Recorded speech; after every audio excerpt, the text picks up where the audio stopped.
Ստամբուլում գլխավոր ընդդիմադիր ժողովրդահանրապետական կուսակցության համակիրները դուրս են եկել փողոց, չնայած հանրահավաքների մասին 4-օրյա արգելքին։ Ցուցարարների և ոստիկանական ուժերի միջև ընդհարումներ են տեղի ունեցել, որոնց պատճառը մարտի 19-ին Թուրքիայի ժողովրդահանրապետական կուսակցության ներկայացուցիչ Ստամբուլի քաղաքապետ Էքրեմ İmamoğlu'ի ձերբակալումն է։ Այդ օրը İmamoğlu'ից բացի ձերբակալման որոշում է կայացվել նաև 106 անձի նկատմամբ, որոնց հիմնականում մեղադրում են ֆինանսական չարաշահումների մեջ։ Սակայն Ստամբուլի քաղաքապետին կասկածում է նաև Թուրքիայում ահաբեկչական համարվող Քրդստանի աշխատավորական կուսակցության PKK-ի հետ կապերի համար։ İmamoğlu'n ձերբակալումից առաջ հանդես էր եկել ուղերձով, նշելով, որ չի հանձնվելու և շարունակելու է իր պայքարը իշխանության դեմ։ Համանման փոքր երկտողով հանդես է եկել նաև ձերբակալումից հետո, ապավինելով քաղաքացիների ակտիվությանը։ Ժողովրդահանրապետականների համակիրները պնդում են, որ İmamoğlu'ի ձերբակալությունը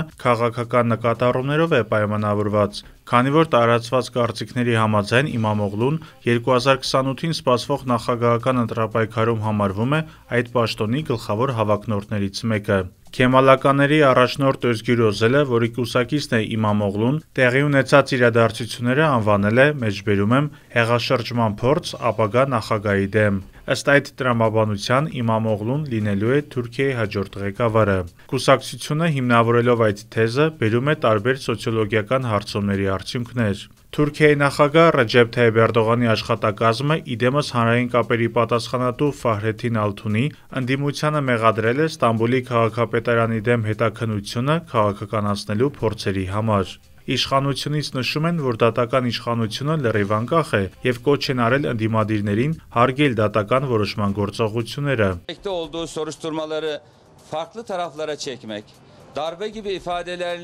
Այդ մասին նաև նշել է Արդարադատության նախարար Ելմազ Թունչը İmamoğlu'ի ձերբակալման առիթով լրագրողներին տված մամուլի ասուլիսում։ Նա խիստ վտանգավոր և սխալ է համարել կատարվածը, ընդդիմադիրների կողմից հեղաշրջում անվանելը, ինչպես նաև հերքել է տեղի ունեցածի կապը Թուրքիայի նախագահ Ռեջեփ Թայիփ Էրդողանի հետ։ Այնուամենայնիվ, ընդդիմությունը շարունակում է պնդել, թե İmamoğlu'ի հեղինակությունը անհանգստացնում է երկրի իշխանությանը։ Ժողովրդահանրապետականները պատահական չեն համարում, որ İmamoğlu'ի ձերբակալությունը տեղի ունեցել մարտի 23-ին կայանալիք ներկուսակցական ընտրությունից առաջ, որի ժամանակ İmamoğlu'n մեծ հավանականությամբ քեմալականների կողմից առաջադրվելու էր երկրի նախագահի թեկնածու։ Ըստ այդ ծրագրի ներկուսակցական ընտրությունները պետք է տեղի ունենային շուրջ 1,5 միլիոն հետևորդների շրջանում։ Գլխավոր ընդդիմադիրների առաջնորդ Özgür Özelը անկախ հետագա զարգացումներից կոչ է արել անպայմանորեն անցկացնել քվեարկությունը և ձայնը տալ İmamoğlu'ին։